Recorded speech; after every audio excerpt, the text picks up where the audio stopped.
Man, look how calm and relaxed the Doomslayer is, planting them flowers. I mean, good on him. He's finally getting the break he deserves after saving Earth from literal hell for like the 3rd time now. So, bit of a spoiler, this is not actually Doom Eternal, this is Animal Crossing. If you want to see Doom Eternal, it was the previous review in the review playlist called Animal Crossing. I just swapped the names around due to the whole crossover joke thing. But with Doom Eternal, you know, it was easy to be like, ah ha ha, Isabel's the Doom Slayer, and keep the entire joke running for the entire Doom review.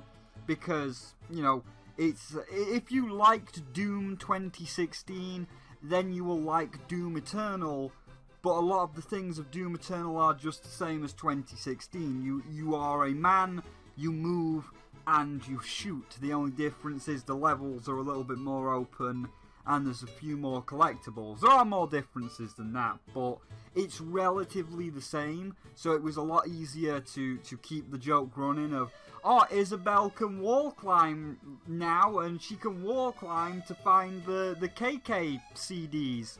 With the vinyl here, it's a KK slider track, because in Animal Crossing New Horizons, you can buy KK slider tracks. So it was a lot easier to keep the joke running, because it was a shorter review and there wasn't that much that changed between 2016 and Eternal.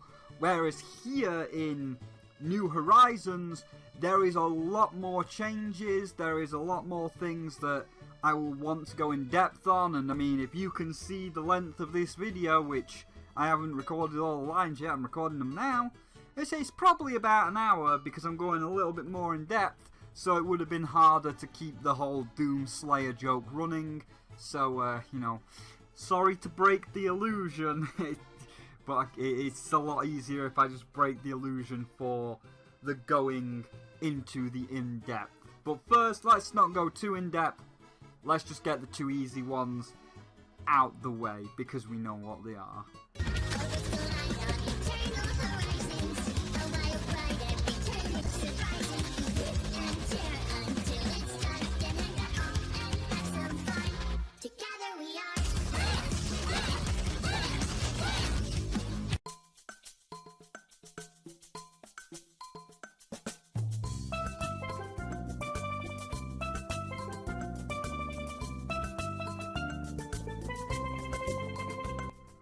It's what you would expect. The same great Nintendo Animal Crossing quality. Nice, colourful Animal Crossing graphics, just even better than New Leaf and Lootbox Camp, now that they have been upscaled and up-resed for the Switch, making everyone look very nice, so no surprise there.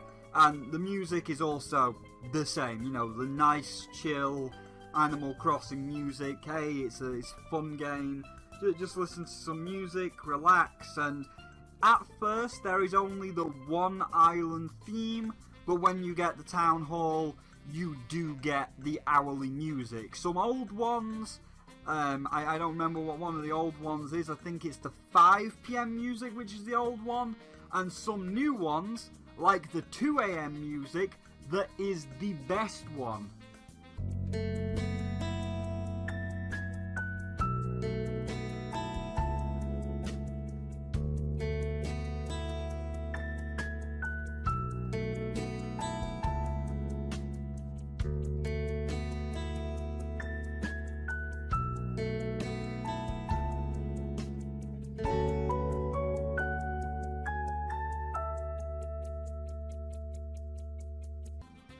Oh, it's just so nice, just nice watching the meteor shower or doing a little work on your island before you go to bed and hearing this chill as fuck music. Nice. And as I mentioned with the whole Doom Eternal thing, you can also get the KK slider tracks for your record player in your house from the shop, so you don't have to, if you don't want the hourly music, you've got the KK tracks that you can put in a record player in your house. So yeah, it's, as I say, what you expect. The graphics and the music, nothing wrong with them. They're what you're expecting, and you know what you expected is what you got.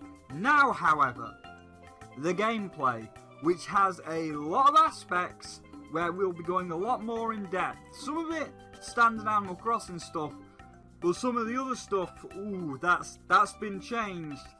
I don't know about that, Chief.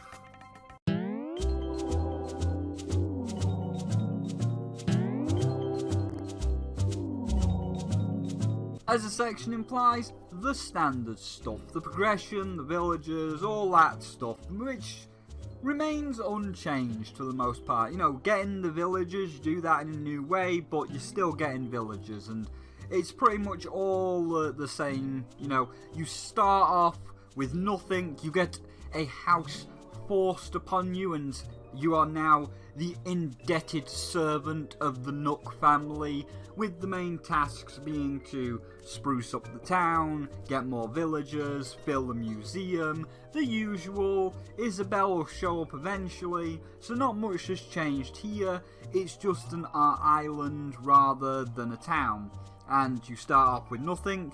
You are given a tent for 5,000 Nook miles, which we'll get into later, and within a day that is going to turn into your house, which is 150,000 bells, and then goes up from there to 250, 500,000 and so on.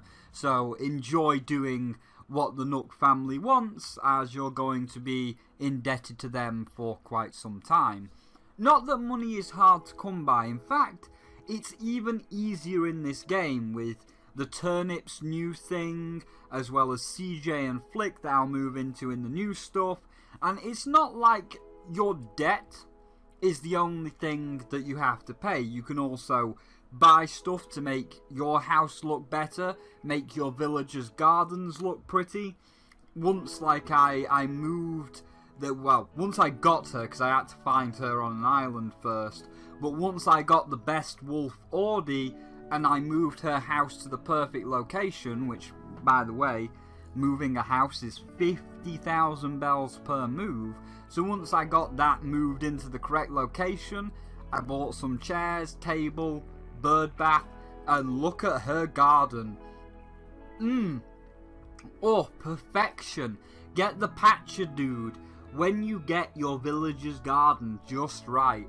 So they did strike a good balance of money given versus things to buy. Like, yeah, ooh, I made 2 million stonks from Daisy May.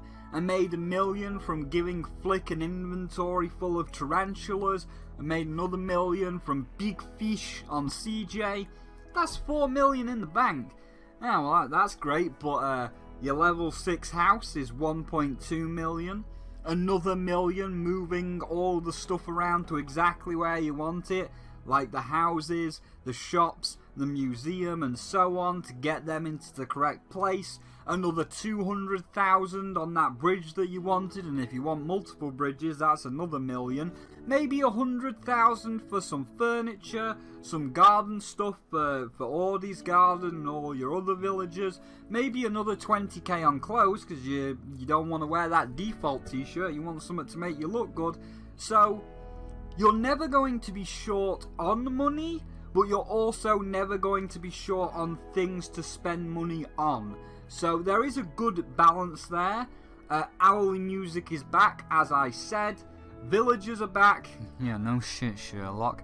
Well, yeah. But, however, they have been updated, and they have a lot more interactions and such. Like, they have taken pointers, I want to say, from Stardew Valley, almost the way that they have a routine, but not really. I guess I would say it's more like RimWorld. Take Audie, as she was the first one that I moved to the correct location, just at the bottom of this cliff, and I already had plans for where the fences were going to go.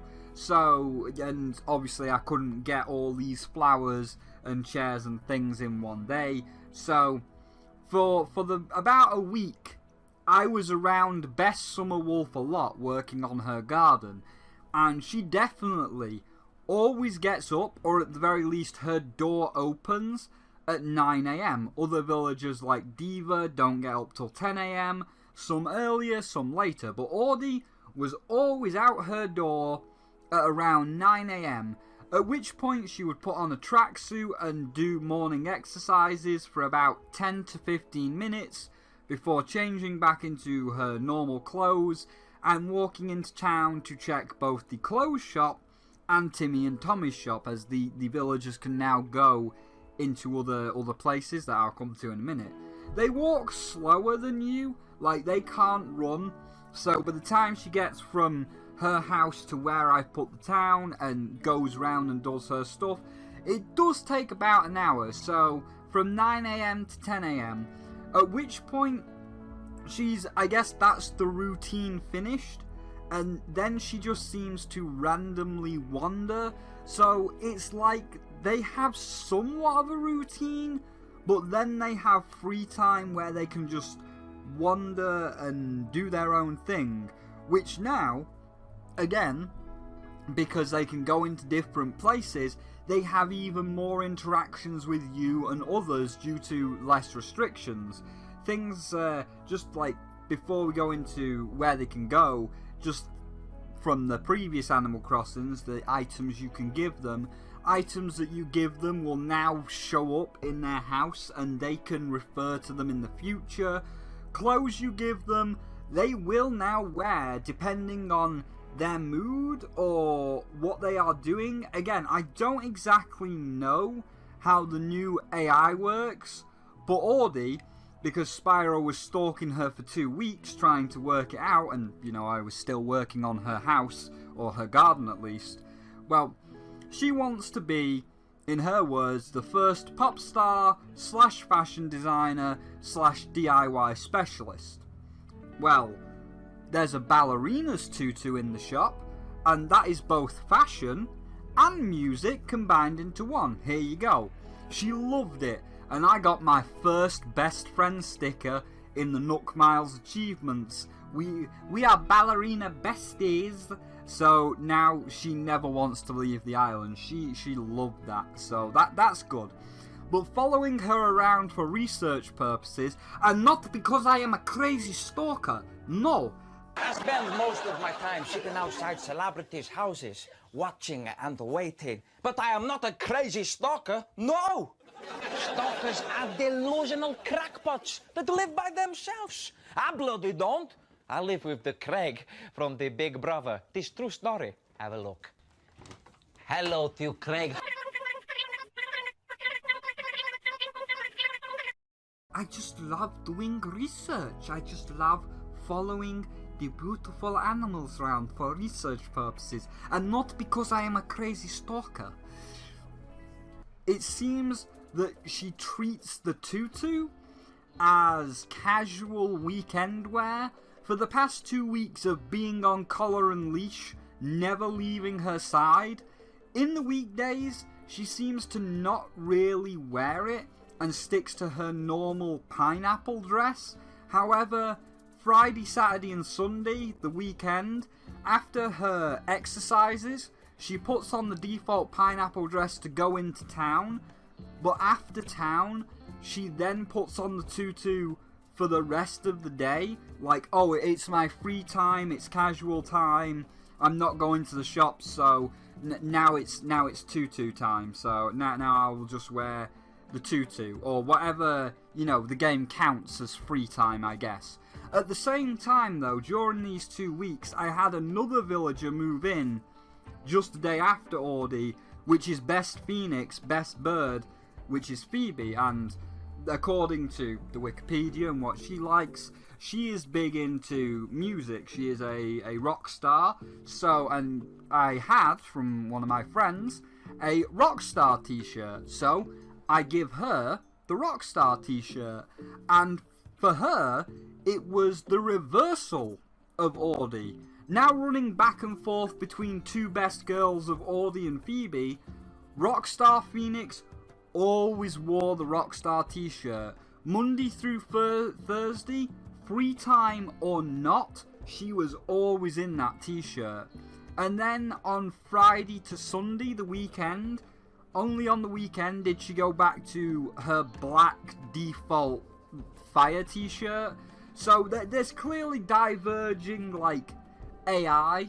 And again, obviously this is only 2 weeks, so it's a small sample size, but the AI has certainly got a huge boost in terms of what they can do and how they act and how they will relate to things that you give them, like wearing it at certain times of day, depending on what they like or not. And even more so with the ability that they can enter buildings. As mentioned, Audie always goes to have a look at the clothes shop, I guess because the whole fashion designer aspect, but they can go into all the buildings now. Like the museum, they can look at the fish and the bugs in the museum, and depending on what fish, bug or fossil they're looking at, they will also make remarks about it. They will also comment about you doing a good find with this thing, and depending on the item, they might even comment something else. One time I had somebody looking at a wasp, which is one of the hostile bugs in the game that can deal damage to you, and when I spoke to them, it's like, oh, a wasp? You caught that wasp? How could you be so brave? If I saw a wasp flying at me, I would have just run away. Such a brave person, Spyro. So good work updating the AI. I really do like this new AI, or this update to the AI. And adding a bunch of new text led to one of the best moments on stream. So your island has a 10 villager limit, which is a bit shit, and if you get someone you don't like Spike, fuck you, Spike. Nobody likes you. Leave! Be gone! You're going to have to be a dick to them to kick them out. And being that I play this game on stream, it's somewhat of a stream island. There was a few that I'm like, no chat, these are the ones I want. I'm having these no matter what. But being that it's somewhat of a stream island, we had picked out the ones that were going here. These are the 10 that are going on this island, with a few exceptions where we might swap one or two out, like Raymond, as oh boy, the internet is ablaze for him, and they nearly slaughtered Vinny live for leaving everyone's favourite femboy Twitter thought behind. If you just to clarify what I mean on that, because some of them have more unique AI, at least some of the new ones do. He likes to talk like a bit of a dumb blonde. Like, he'll talk to you about his inane Twitter tweets, and if you give him a maid's dress, he loves it. He absolutely enjoys it, and from people that have him, they say once you give him the maid dress, he is never out of it. He loves that. And of course, he's a cat. The internet loves cats. Ma, there's a weird fucking stray cat outside. It looks like Grandma, the fucking thing. Hey, get the fuck out of here. I don't even know if that's a fucking cat. Blink, motherfucker.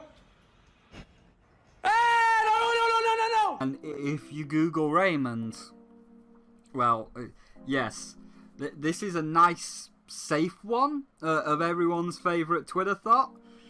Enjoying the maid dress, but I'm sure you can guess what happens if you Google any further, possibly with the safe search switched off. So yeah. And there are other new villagers with more unique personalities like Raymond, like Renee. Get it? Because she's a horse and horses go neigh. Renee, ha ha ha ha. Please kill me, I want to die. And that one was like, no, Spyro, she has to be one of your 10.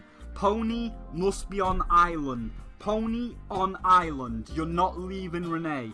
We can have a debate about Raymond, but you're not leaving Renee, and hence she is a solid on this list rather than just at the end and up for debate like Raymond. However, that was just slightly off topic. I just wanted to bring up their personalities for the moment. So you can only have the 10 villager limit, which means that you're going to potentially get a villager that you don't like the one that is forced upon you via the campsite thing that advances the story. And, you know, we don't like Spike. Fuck you, Spike. Nobody likes you. Get out of here, Spike. So you're going to have to bully one or two to get the exact villagers you want. And right now, I have 4. I have Diva, who is also known as a purple Psy Snootles. Iggly, actually, quick update there. Iggly left. He was the first one to leave. I wasn't even bullying him. I was bullying Spike.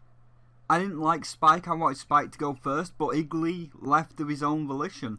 And now, in replace of Iggly, we've got a mummified dog of Lucky, or as he's known in other countries, Ramses, which is great because on the Wikipedia in French he's called Ramses because they want to keep the Egyptian theme. And considering I was going for the Egyptian cat, and they're always drawn together because Egyptian have made like a little Egyptian section on my island. You can see it there where there's going to be like pyramids in the desert and some palm trees and stuff. So both Anchor and Ramses' houses are going to go like side by side. So Iggly actually left of his own volition, and we, after a couple of rolls, we found Ramses, and everyone was like, take the dog, you're going for the Egyptian cat anyway, take the Egyptian dog. So the list is going to get slightly reworked, because if we're taking the Egyptian dog, we probably can't have like Raymond or something, so list getting reworked. Spike, the worst villager that is the worst and nobody likes him and is so bad that Tom Nook himself, another update, in my spare time, in my off time, while I was recording the lines for this, Spike finally had enough of my shit, got depressed and wanted to leave, and now, as I'm editing the video, like, I just edited, for sake of you guys, I just edited my face over the Avid Marion, I am not a crazy stalker, no, I live with the Craig, come have a look. I've just finished editing that bit, and now I am obviously like editing the bit that you're watching, and he got sick of my shit during the Avid Marion bit, and now as I'm editing this bit, like literally today, I found Anchor. So, best cat found. We've got that Egyptian section of our island almost ready to go. She's just gonna move in tomorrow, like, she's invited, so tomorrow her house will be built, she'll be moving in. So Iggly and Spike, they're gone, and we've replaced them with 2 people we were looking for. And Astrid. So, I mean, you can tell who's going first. Everyone's already set on Spike, so the other 3 are safe for now. Although it's weird because we were bullying Spike all stream, we were hitting him with a net. I was sending postcards saying get out Spike. So we were bullying Spike all stream. But it ended up that the special penguin, he wants to leave first. So somehow Spike took all that negativity and depression and he used the dark arts to force it onto the penguin. I mean, that's fine. The penguin's got to go anyway for the 10 that the stream chat and myself picked out, but it's just weird how the one that was getting abused didn't leave, but the penguin did. Anyway, the last one was Astrid, and as I say, we were bullying Spike. He's the first one to go, so the other 3 were safe for now.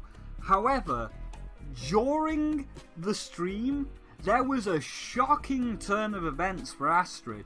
She was already a little bit interesting in terms of her catchphrase. You know, every animal usually ends their sentences with a catchphrase. Like for Audie, it's Foxtrot, so she'll be like, oh, how you doing, Foxtrot? What's the weather like, Foxtrot? Or for Phoebe, it's Sparky. How you doing, Sparky? What's the weather like, Sparky?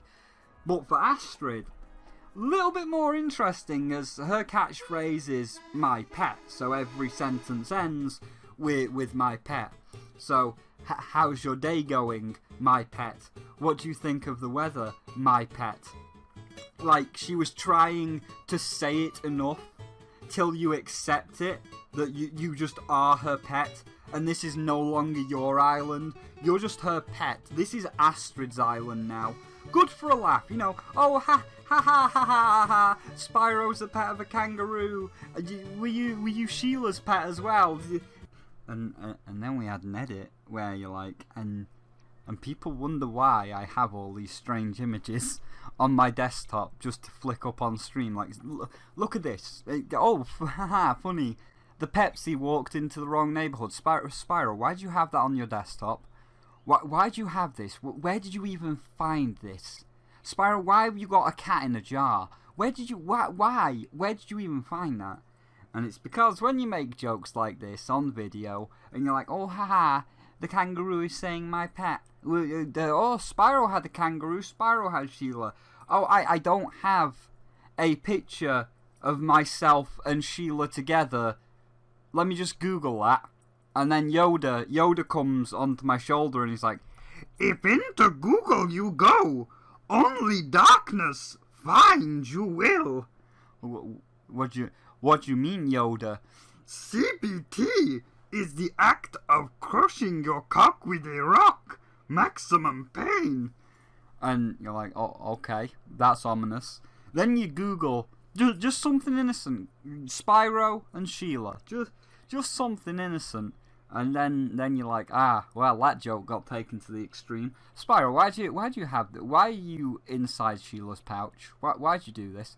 Well, you know, this is what happens when you make jokes on YouTube.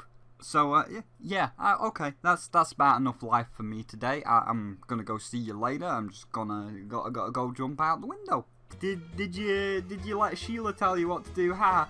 Good for a laugh, but not good enough to keep. She can stick around for a laugh, but eventually we're gonna bully Astrid. However, but then, when we were going to Phoebe's house, we went into Phoebe's house for a talk, and Astrid was there, and a cup of tea, you can see it just there, had spawned on the bench. When she wasn't there, this tea wasn't there, but this tea had spawned on the bench. We talked to Phoebe, nothing too much, but then we talked to Astrid. We got the usual my pet thing, haha, everyone laugh at the dominatrix kangaroo. But then she said how she was sharing with, and I am also welcome to drink this tea, but it's not tea, this drink beginning with a K.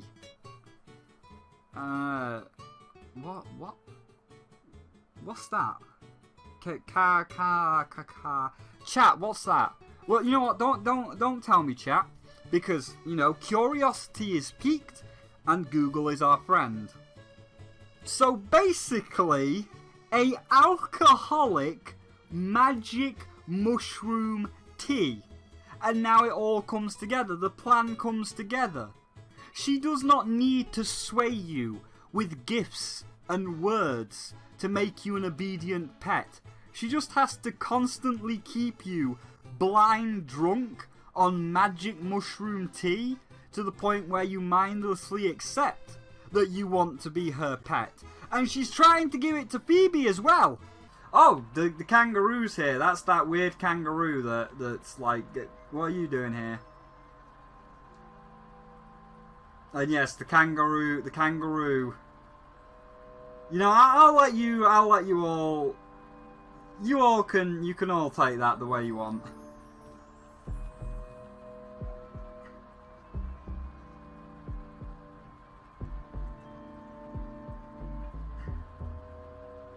Kombucha. What's that? Is that alcohol? That's Japanese. What is kombucha? I'm gonna look that up. You putting drugs in the punch? You putting drugs in the punch, Astrid? Kombucha. What is kombucha? That is alcohol. What is this? Wikipedia.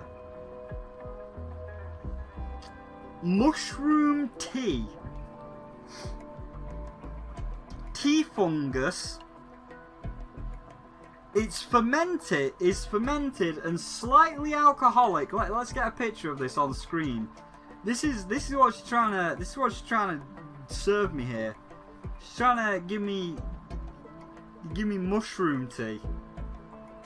Giving me magic mushroom tea. How to make kombucha. Yeah, this weird ass mushroom.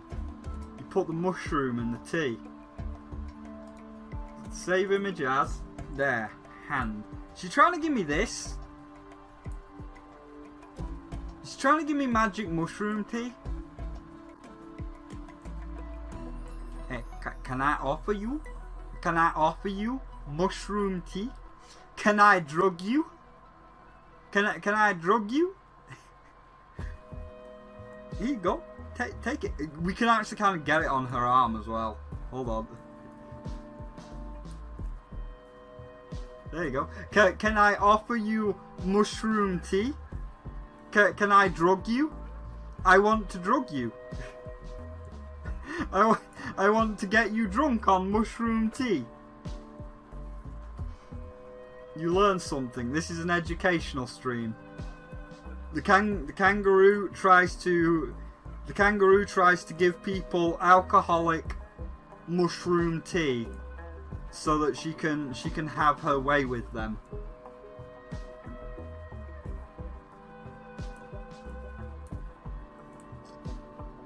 Can I rotate this? I can't rotate this. Make the slip. The mushroom tea. Okay, there you go then. The mushroom tea. Get rid of this. Thank you very much. There you go. Well, that's that. Well, we got the Phoenix. Astrid just showed up too. Lots of visitors today. For some reason, Sparky. Reminds me of the old days and the old friends. Feels good. Well, you know, just be careful of that kangaroo. That kangaroo is offering magic mushroom tea. There's one on the table. She's already prepared it. There's one on the table. Don't drink that, Phoebe. You stay away from that mushroom tea. The kangaroo is trying to drug people.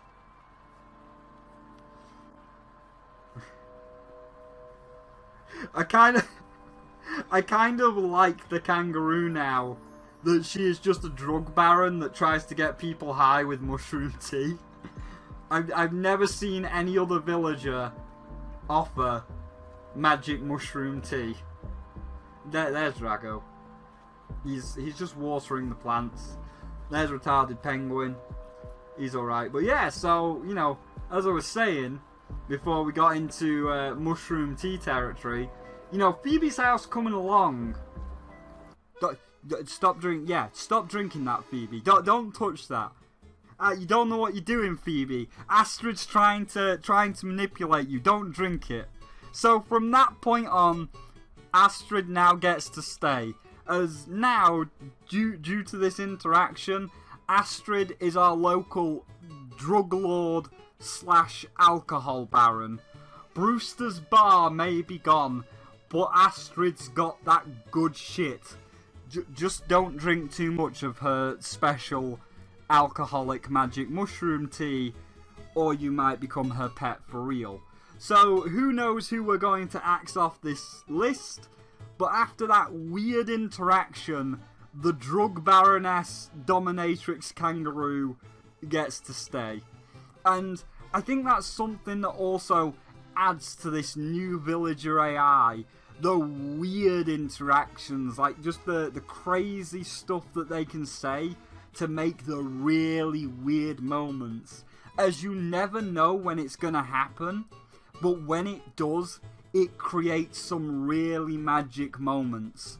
Astrid's like magic drug tea was mine, but Vinny also had a good one. Vinny had a great one. For context, this pink dog on screen is called Cookie. Like with my villager, Cookie was visiting this chicken, Egbert. She was in Egbert's house. During this visit, for whatever reason, when Vinny entered, Cookie was stuck in the corner. She was broken. I guess she bugged out. Maybe she generated in the wrong place, but she was stuck in a corner and she couldn't speak. You couldn't interact with her. So, I guess it's a glitch. Maybe. Who knows? This is not important. So, Vinny leaves to shake a tree for his furniture. You can shake trees. You can get furniture out of trees. The very first tree next to Egbert's house had a wasp in it, and he caught it. So, well, it's time to give Egbert a present, because he always gives all his villagers wasps as presents. Remember, this is the first tree right outside Egbert's house. He had been out of that house for 2 minutes tops. It might not have even been 2 minutes. He goes back inside, and this happens.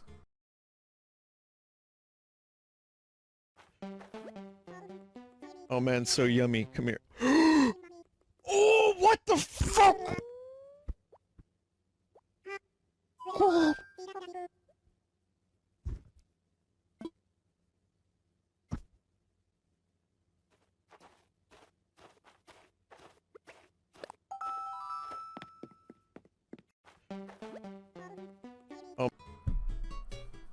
What the fuck?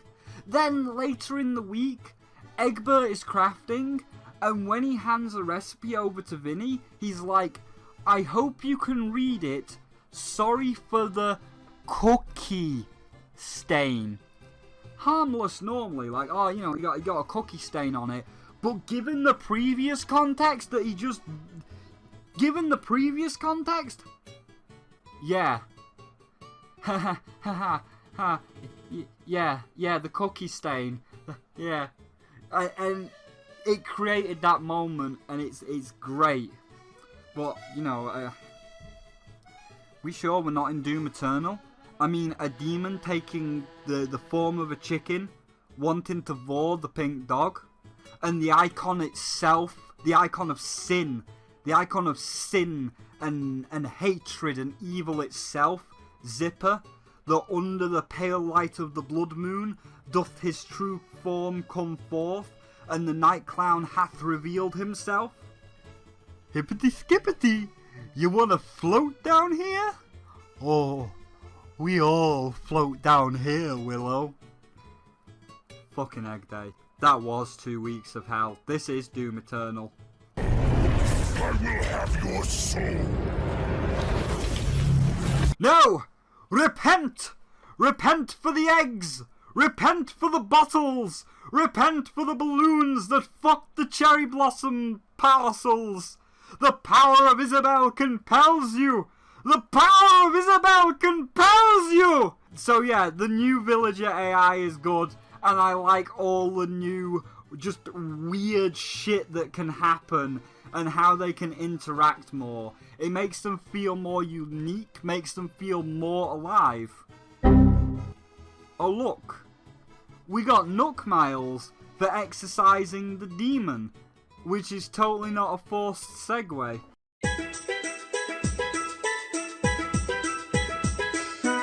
So one of the new features on this game is Nook Miles, which are like this game's version of achievements, and you get them for literally everything. Selling weeds, talking to people, planting flowers, catching fish, catching bugs, getting someone on your island, and so on. And on the phone, like, the miles will do something else, but on the phone you get this little checklist, and it kind of serves as little milestones, something to work towards, a goal to keep you going, to say, oh well, the next thing I need to do is this is something that I can now work on across the course of the next several days. So that's nice, but the main actual use after completing the task and getting the numerical miles, the actual main thing that you do with them is you take them to the cash machine where you pay your loans, and they can be exchanged for exclusive Nook Miles items and recipes like bigger pockets, which, side note, thank God, I welcome this feature from New Leaf. Here, you can get up to 4 rows, 10 per row. Holy shit! 40 inventory! 40. A far, far better upgrade than the measly 14 or 16 that you had in New Leaf. So thank you. But yeah, bigger pockets, a tool belt, more hairstyles, colours, and the terraforming stuff that we'll come to later because that's endgame. And of course, the main thing that you will want to spend your Nook Miles on, the Nook Miles tickets. This ticket is taken to the airport where the dodo will take it off you and you will be taken to a mystery island. Look at him flapping his little wings. Can't even reach the keyboard. It's just so cute. So, after that, he says, right, my friend, I forget what their name is, Orville and Wilbur. He's like, right, Wilbur, I need you to get this guy in the air. And Wilbur flies you off to the mystery island. And the mystery island is randomly generated from, I think, 20 islands. Like, I'm already seeing the same layouts, and each one has, like, its own special subset. I think there's 7 island layouts, and then once the layout has been generated, there is, I think, 15 different settings. I'll just call them settings that it can have. So it can be a fish island, it can be a high-rise cliff island where you're more likely to find the string fish, the rarer fish that only spawn on the cliff tops. It can be a money island, it can be a rare flower island, and so on.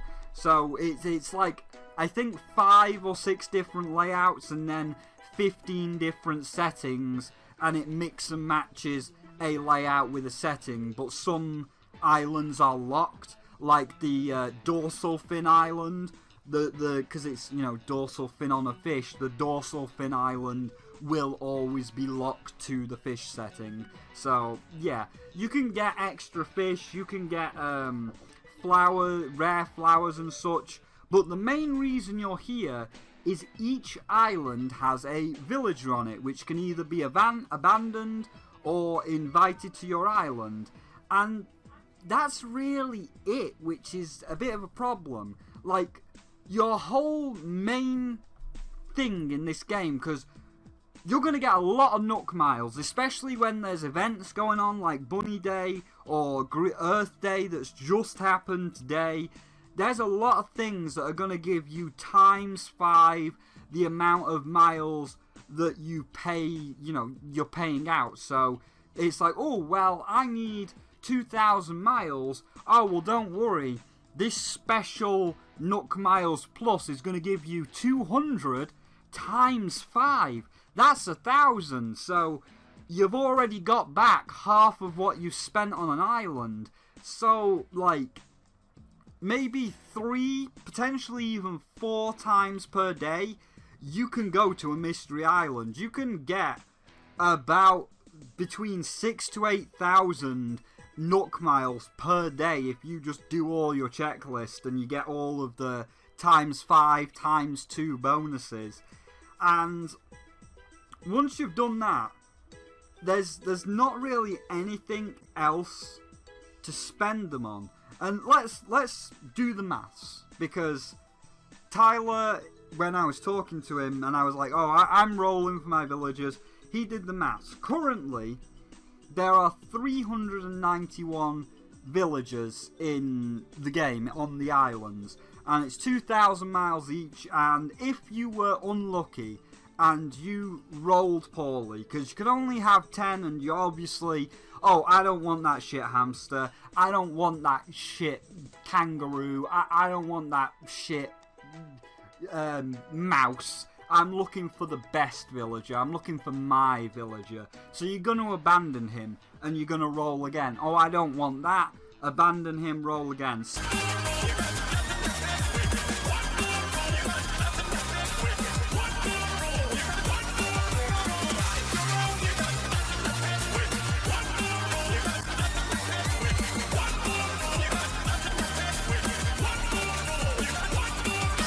Say you had to roll all 391. It takes about 798,000 to go through them all. But after that, so there is enough to keep you going for now. But after that, what are you going to spend them on? What are you going to do? Because all of the other things, you know, the clothes, the little things to make your town look better, like the lampposts, they're only 1,000. They're cheaper than the Nook Miles, the mystery tickets. So you're going to buy all that stuff really easy. And if you have been really lucky and you've got all the villagers you wanted straight away, then you're going to end up seeing how pointless Nook Miles actually are.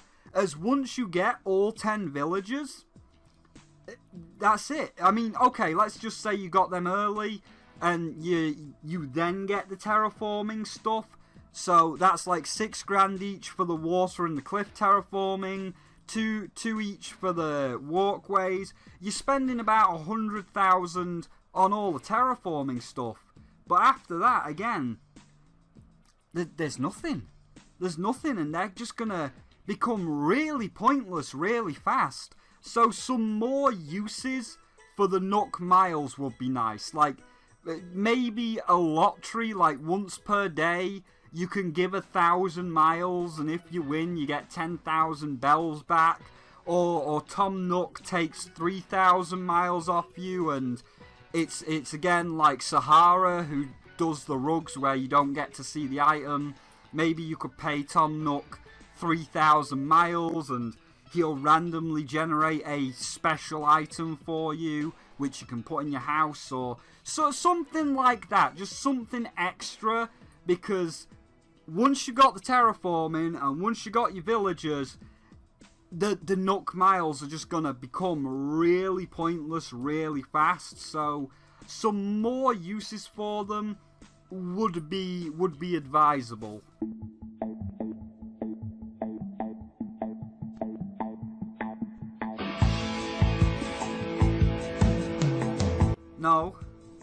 No, this is not the section. I know what you're thinking. No, that's the next section. This is purely crafting alone.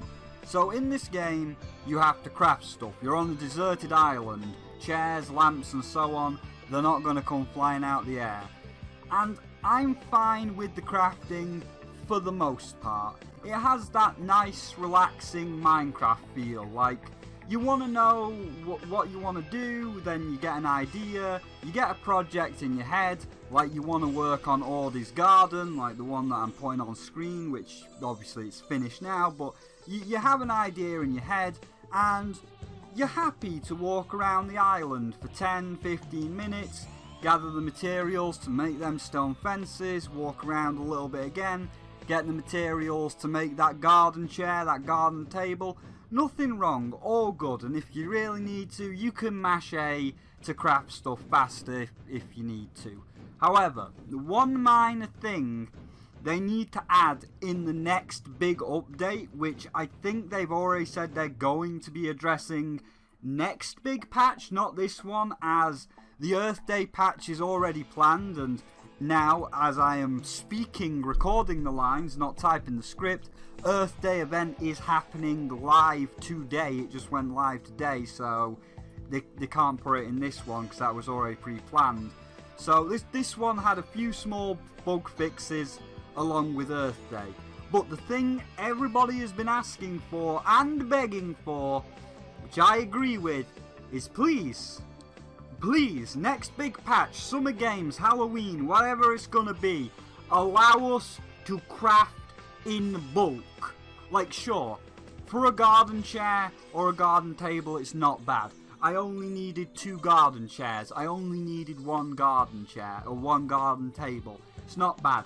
But when it's the small things that you need a lot of, like fish bait, which is made from clams, and you need a lot of it to catch things like the stringfish or the barrel eye, I don't need to press craft 1 clam into 1 bait 10 times. Just craft 10 clam into 10 bait once, please. Again though, this is a major issue that the internet has been extremely vocal about, and it does seem like it is going to happen, as it did with Egg Day, when Egg Day was out of control and just it was too much. Everybody said it was out of control, and Nintendo did listen, and they did put out an emergency patch to nerf the Egg Day balloon spawns, because it was literally too much and literal hell. Did you know the longer the icon of sin is around on your island, the more eggs you will get from the rocks? So aside from that one thing, that little minor I can't craft in bulk aspect, the crafting is fine. However, there is one thing. I'm going to talk about it now. You know what it is. It's the other thing, because if you're crafting, that means that you're gathering resources. How do you gather resources? Stone, wood? You're using tools. And that's where the fucking stupidest part comes from. The time has come. The searing fire. It carries well the ritual's promise. Right. Let me tell you something, okay? Breath of the Wild is not just a bad Zelda game, but it's a bad game, full stop. It's not a 10 out of 10. It's not even a 7 out of 10. It's mediocre at best. It's a 5, maybe a 6 out of 10. It's an unfinished game, and that's going to trigger a lot of people. But I'm going somewhere with this. It has a point. Let me set the scene for you. Back when Breath of the Wild was first talked about, not even made yet, just talked about, it was referred to as Skyrim Zelda. Skyrim, of course, had a lot of things. Big cities like Solitude and Riften, skill trees on the warrior, rogue, mage variety, and more than a sword, so everybody can dual wield, throw fire out their hands, all that stuff. And when the word Skyrim Zelda was brought up, that sounds cool. I want to shoot fire out of my hand and cast spells as Link. Well, you know, never happened, did it? In this game, nothing of Skyrim Zelda or the concept happened. There was no skill tree, no real other way to play. You had to use a sword or some kind of weapon because there wasn't a magic system. There was no dungeons. I don't count the 2-minute shrines. No major cities really, being the fact that it was post-apocalyptic. There was not a lot of anything, and the few things that there were, they were okay. They were passable, but they were still kind of shit. Oh, and when you do a fetch quest, like a big fetch quest, to find all 1,000 Koroks, your reward is a golden turd, a golden piece of shit, because they literally didn't respect your time. So it's mediocre at best. However, at launch, if you ever dared say that the game was not perfect, you were going to feel the full wrath of the Nintendo fanboys, even if you liked the game, even if you praised it for many things, like the character designs and the personalities, like Rivali and Nifa. Even if you said it's super good is not perfect, and even if you liked it, and even if you give it a 7 out of 10, that is still a good score and shows you like it, but it's not perfect, you are going to have your website DDoSed, which is of course a reasonable response to do to someone that actually likes the game. And of course, he who screams the loudest wins, at least in the AAA sector. And so, because of the blind Nintendrones that would not have an ill word said about Breath of the Wild, they said it's perfect, and every aspect is perfect. That also means, to the corporation, that the most hated element is also perfect, that being the weapon degradation. The thing that made Breath of the Wild shit, and will make Animal Crossing shit for many people, and turn them off, especially because of the endgame note. You see, No one likes weapon degradation. No one.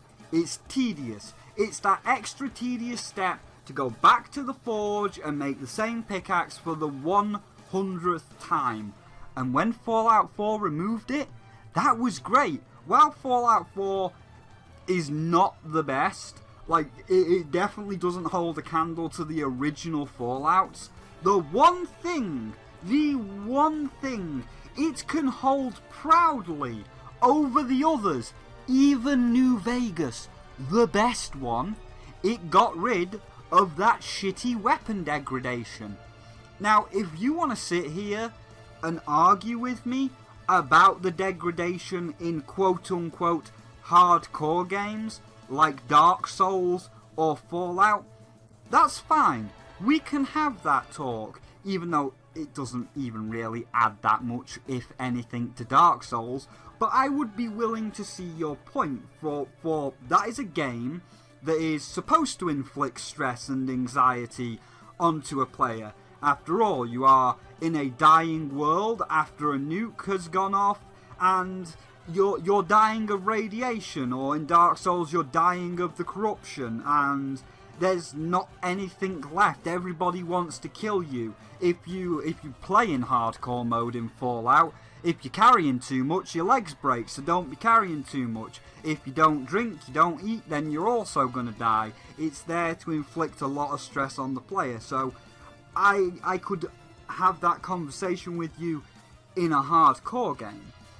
But both Breath of the Wild and Animal Crossing, especially Animal Crossing, are essentially baby games. Games that any age can play, but are targeted to anyone really. You know, it can obviously be someone younger, or it could be someone that's older, like that 80-year-old lady that put 3,500 hours into New Leaf. A game where you just want to sit back, relax, and enjoy, and talk to your little animals after a stressful day of work.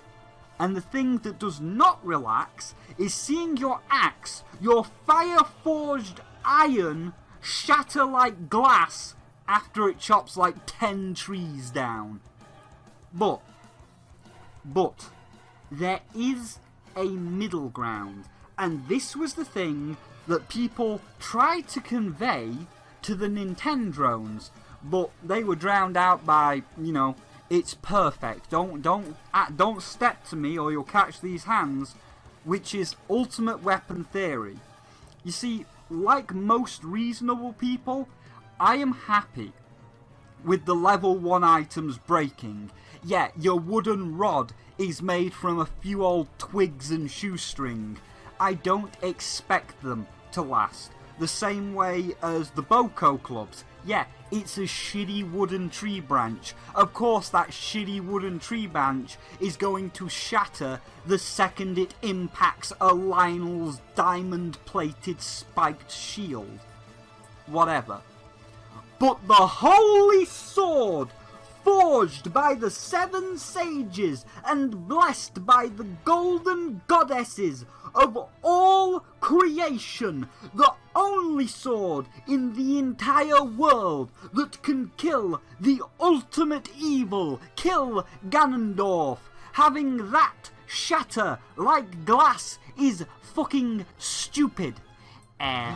Technically, Spyro, it doesn't shatter. While it still has the shattering animation, it just becomes unusable and takes 15 real world minutes to recharge. Yeah, that's fucking dumb. So, what you're saying is, the Master Sword, the ultimate sword of this world, forged in a holy light, runs on AA batteries. And all Ganon had to do was wait for the batteries to run out. That's why Link lost the first time in Breath of the Wild. It wasn't that he failed because he was crap as a swordsman. It's because he was using the cheap dollar store batteries rather than the Duracell Plus. And the batteries died, so he lost the fight. However, in-game, he remembers to bring the Duracells. That way he can beat Ganon at the end of Breath of the Wild. Ultimate weapon theory is anyone is fine with the crappy wooden ship breaking, knowing that there is an ultimate reward, the unbreakable thing, the champion weapons, the weapons that they use. That spear doesn't break like glass when Mifa's holding it. She used it, didn't break on her, so why is it breaking on me? And people were even like, hell, you know what? We won't even meet you halfway. We will meet you 3/4 of the way. We'll go 75% of the way, and you only have to come 25. People were even fine with the Master Sword breaking if, and only if, it was like Wind Waker. As the Master Sword was broken in that version, when Link drew it at the temple, the wings were closed, and it has power, it's gone. And it did fuck all damage. And when you face Ganon, he laughs at you and says, I quote, "You cannot kill me with a blade that does not sparkle with the power to repel evil. What you hold is useless." Same as Breath of the Wild. But what you do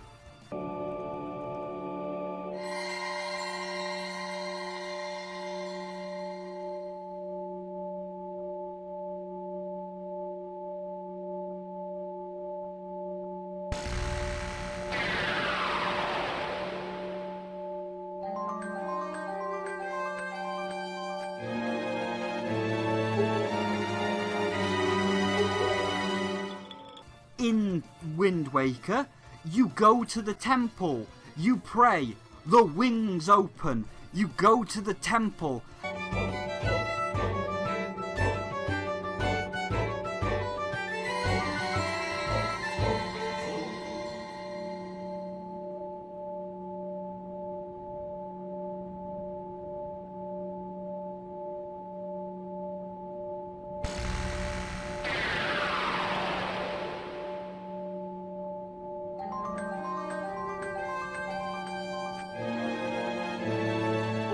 And the shine comes down from the heavens, and the holy light gets absorbed into the Master Sword. The Master Sword has been restored to its true power, and you fucking annihilate anything you come across with it. This moment, watch it.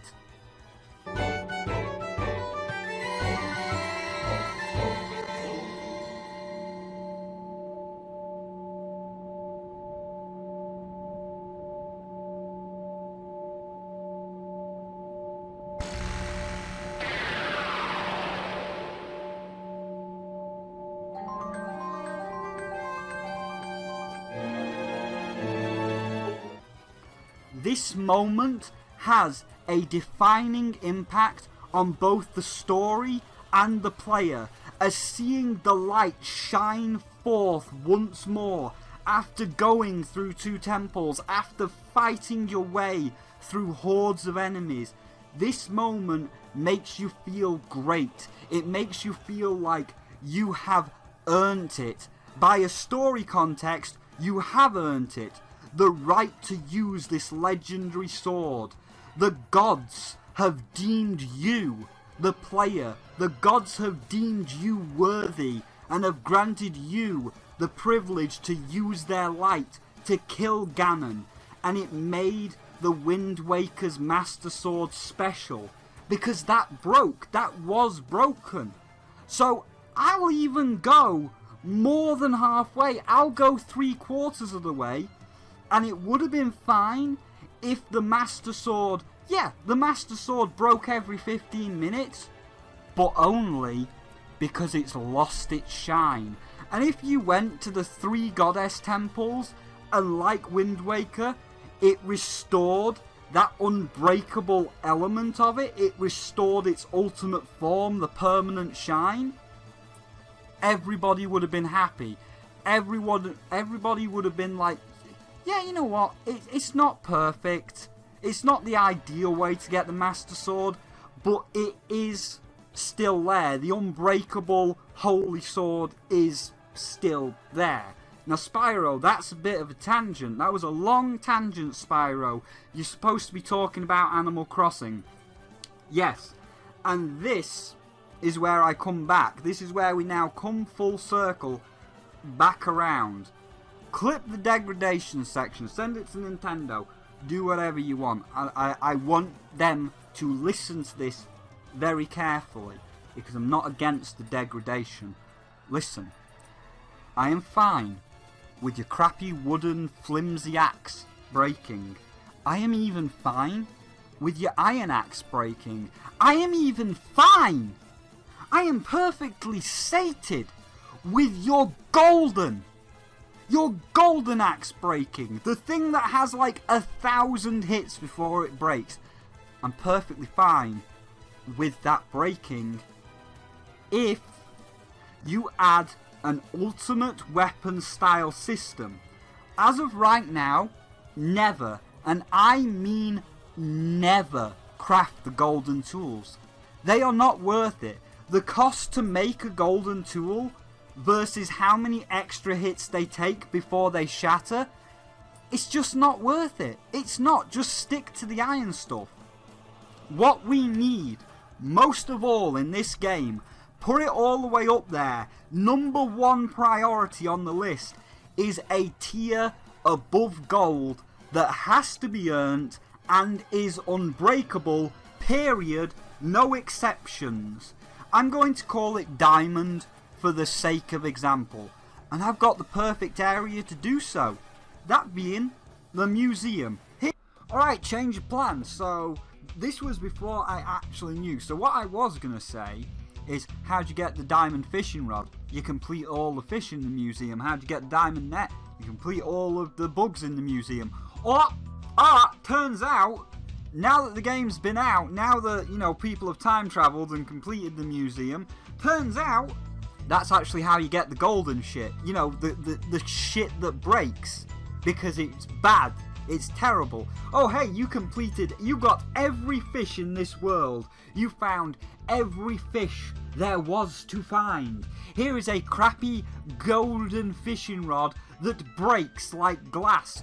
Oh, you found every bug there is to find in this world. Here is a golden net that will shatter like glass. So, oh boy, can't use the museum anymore. However, I was calling it diamond, and actually I thought of a better idea. During me now doing this post-commentary, post-change, I thought of a better idea, because I was like, oh, diamond, but I did think of a tier above gold, which would be really cool, and actually integrate all the characters that we've seen, which isn't diamond tier, but named tier, and they look special. So rather than, you know, just a diamond fishing rod, you get CJ's fishing rod, like the one that he carries around. Let's just say you need 1,000 points in the fishing tournament.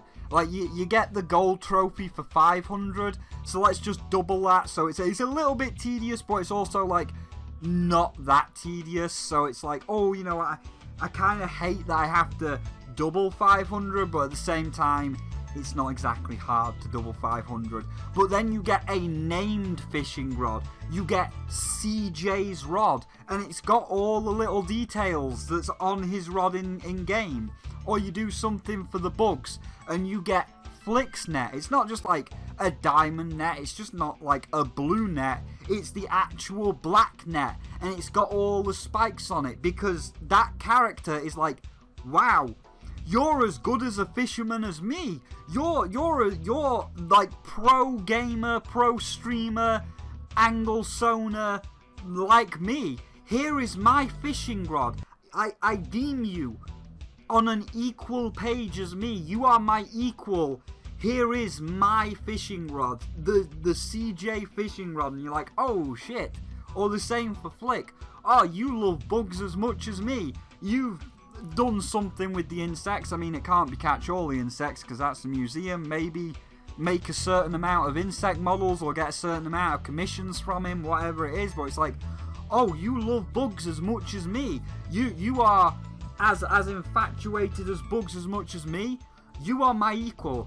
Here is my net. here is my pride and joy, Flick's net, and then you could have like, you know, CJ's rod, Flick's net, Blathers' shovel, Isabel's watering can, I don't remember the other items, a slingshot, I don't know who has a slingshot, who has a, Tom Nook I guess, Timmy's a child, children have slingshots, like Bart Simpson, Timmy's slingshot, I don't know, there you go.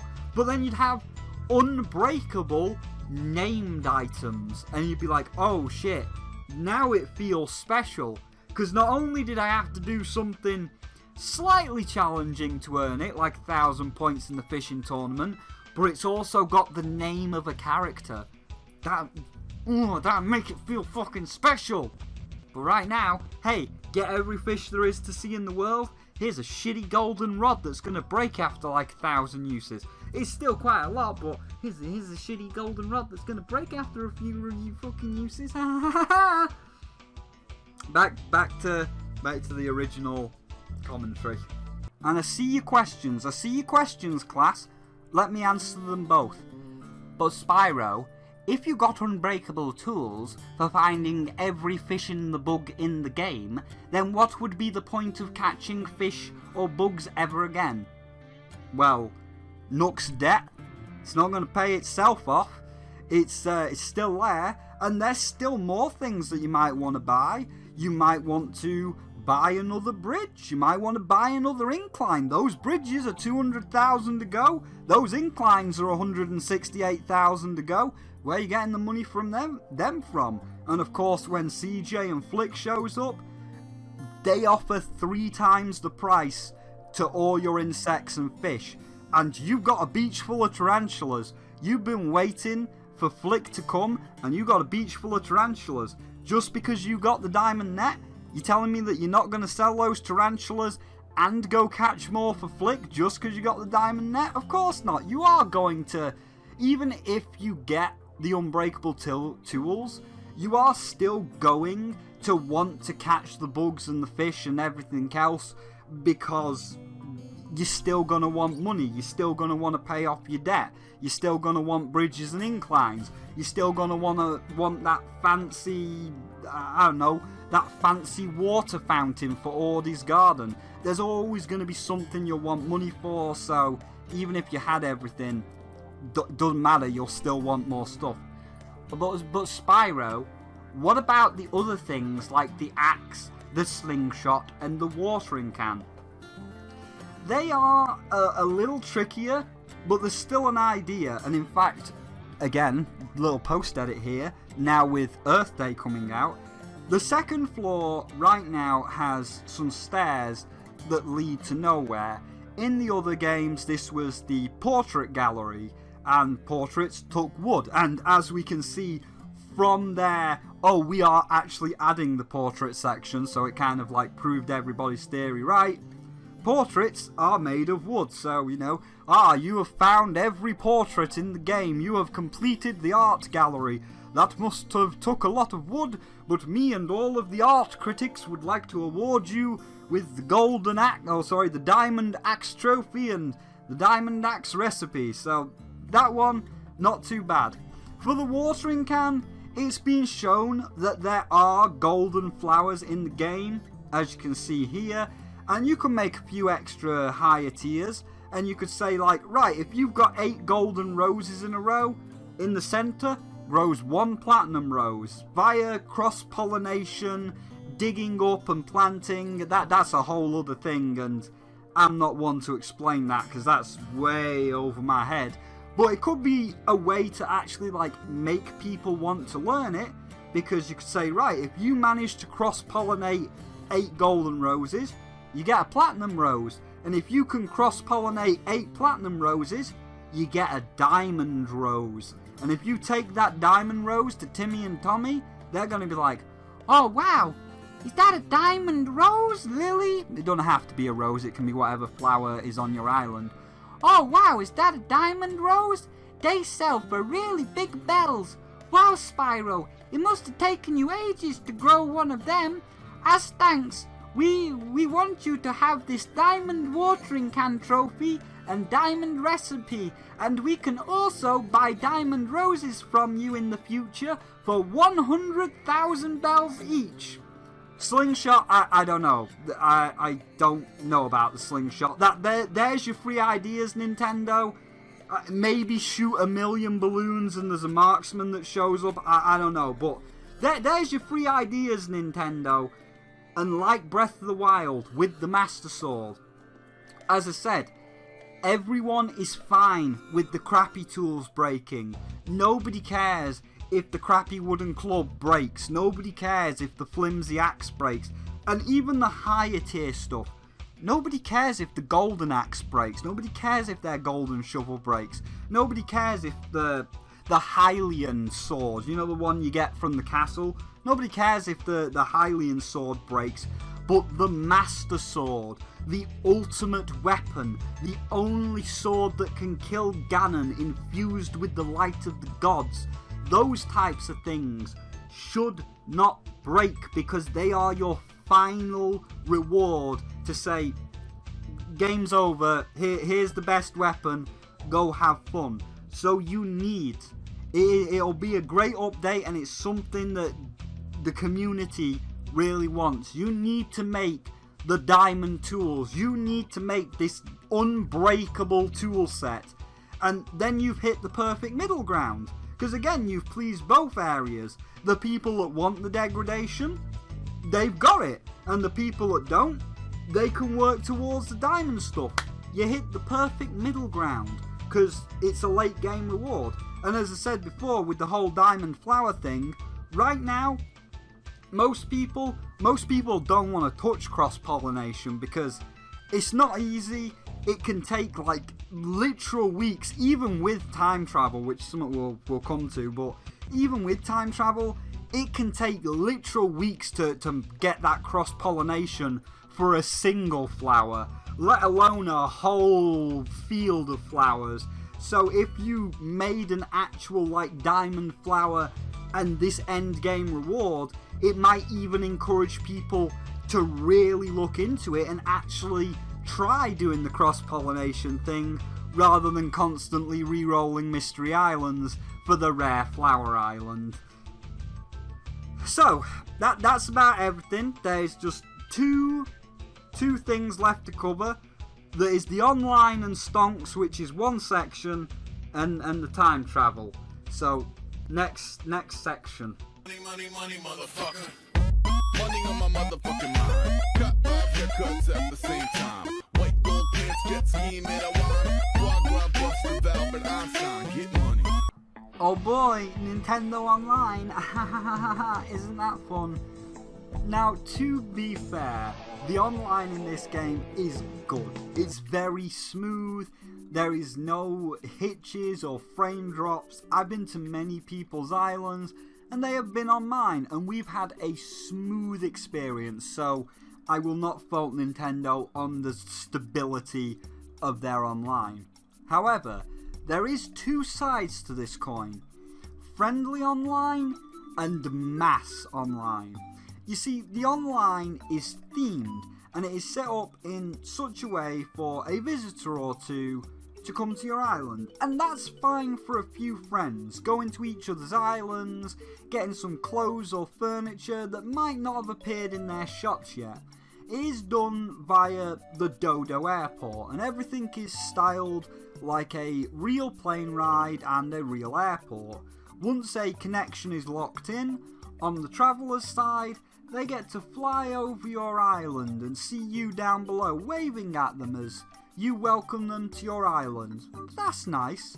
And on the island east side, you get to see this airport style TV saying who's coming, what their title is, where they're coming from, and then it transitions into this like little screen where it's like descending like an actual plane. So it's all very themed, and that's all very nice. It's that little touch, that nice little bit of extra effort that makes it feel like we're all in the same world. Like when you go to the edge of your island, you can see just in the background, just upon the horizon, an island or two off in the distance. Whose islands are they? Whose island is just beyond that horizon? Is that my friend? Is that the industrial factories of Giada? The never-ending carnival of the Dragon Cat Lumi? Another dragon realm like Avalar of Dark Blue Fire? Or the Hippogriff Kingdom from Moon Knight? Or the barren wastelands of Tyler's Smashville that he has abandoned and he reset his island because he went sicko mode? I wonder. Or maybe it's none of them. Maybe they're far away, somewhere else, and I'm staring at Bob's Island, where Bob makes the famous Bob's Burglars. Do you want some Bob's Burglars? So, these islands in the background, this whole airport and plane aesthetic for the online, it's a real nice touch, as it does make it feel like everyone, even if they're not, it does make it feel like everyone is in the same game. All of us, every person that's got Animal Crossing, all of us living upon an endless ocean of islands, all under the same sky. And one day, a man carrying the weight of centuries will find that one hidden island, uninhabited and lost to time. And when someone finds that great treasure, the entire world will be turned upside down, and someone will find it, for the One Piece does exist. However, while friendly online is fine with everybody's favourite dodos, well, that's all good, and it's like, oh yay, look, it's an endless ocean of islands, and we're all in the same world, and that's Komori's island off there, and that's Flick's island off there, and that's Tyler's abandoned island off there because he went sicko mode, and that's his new island over there. Well, that's all fine. That's for friendlies. That's friendlies. The second part of this, the mass online, that's another story. You see, in this game, there are now 3 big ways to make lots and lots of money.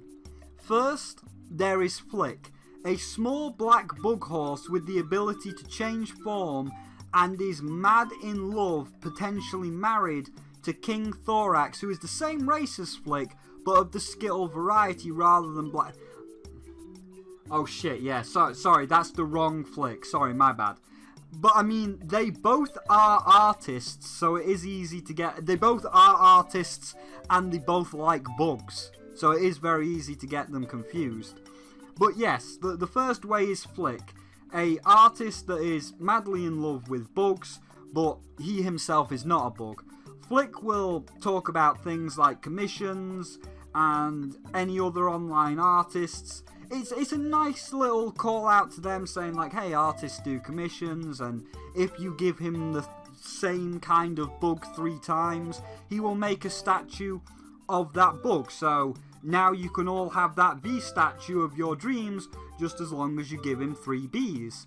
And buying insects, he will buy them at 3 times the price. So something that Timmy and Tommy would buy for 1,000 bells, he will buy for 3,000 bells. However, this varies from bug to bug for balancing purposes. I assume balancing purposes, as the peacock butterfly follows this rule.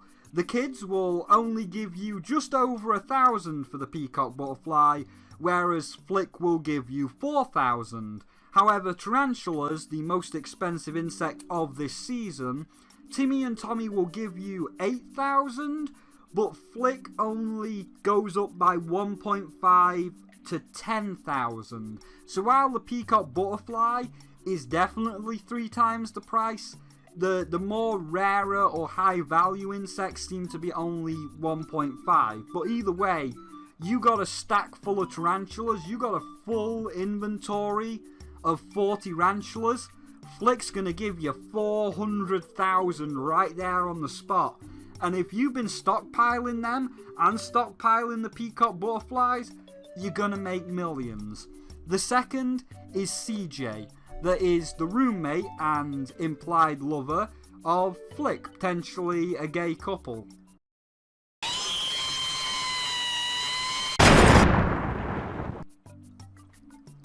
Did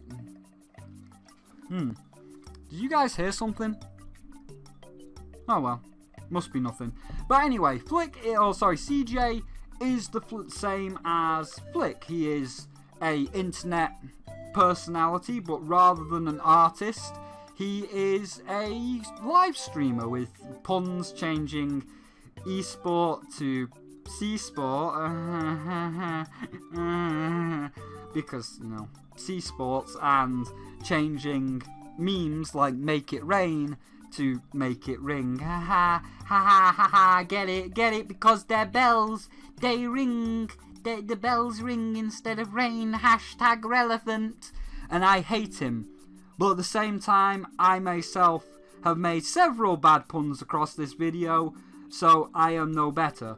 Also, he's not that bad, as he taught me a recipe to make a golden fish statue, so he's okay in my book, because he told me how to make a literal piece of golden treasure, and me as a dragon, I love me some golden treasure. Flick like CJ, CJ like Flick, works the same. If you give him 3 of any fish, he will make a statue of that fish, or he can buy your fish for between 1.5 to 3 times the price, depending again on rarity, I think, as the common sea bass follows the pricing rule of it is common, it gets roughly 3 times the price, but if you give him a more expensive fish like the oarfish, it goes from 15,000 to 20,000, indicating the 1.5 times. But like with the tarantulas, if you've been stockpiling them rare fish, CJ shows up, you're gonna net yourself 400,000 on the spot, a full million if not 2 million from a stockpile. And CJ also has one extra thing over Flick, where he won't buy your fish unless you do a little challenge for him, like catch 3 big fish in a row without missing, or catch 3 small fish in a row without missing. And this is where the prize comes in, and I don't quite understand how the prize works or what the criteria is, but he says when he issues you the challenge, I've got to make it hard to keep my chat entertained, and his chat dictates the prize, because it seems like if his chat is really happy with you, which I've only had once, maybe it's if you do it fast enough or if you do it in style, again I don't know. If his chat is really happy with you, his chat will instruct him to give you a prize. As I say, the one time that I met this criteria, he awarded me with the golden arrowhead trophy that I am showing on display here. But third, to bring this back to the online, is the stock market. Get it? Stalk, turnips have stalks. It's a fairly simple, child-friendly version of the actual stock market, with only one rule: buy low, sell high. Every Sunday morning from 6 AM till 12 PM, a little pig girl called Daisy May comes to sell turnips. Her Gram from the previous games now retired, as she is too old and we need a cute pig girl, as that makes it more marketable and easier to sell. And you know what? That has worked, as for the past 3 weeks of this game being out, every Sunday, Daisy May has been on the worldwide trending tab all 3 Sundays running. So, you know, call us crazy, but it worked. So, going back to her, the marketable little pig girl is selling you turnips. When you meet her, she will sell you turnips for whatever the current number is that she has in her head. This price is between 80 bells and 120 bells, because that's the, you know, that's the up and down. Anything over 100 is no good, because your average price will be about 110. So anything over 100, no good, don't get it. If it's like 80, you're in the money for 80. You get some for 80 and Timmy offers you 100, then that's 20 extra % right there. That's great. So that's your only rule. Buy low, sell high, and you can buy them in sets of 100. And this is where the online goes to absolute shit. As while there are single player flowcharts for the stock market, there's predictions and graphs and all this other stuff. If you really want to go out your way, I mean, I'm just going to show you a prediction graph. Look at this. This is for someone's eye. Look at this. What is that?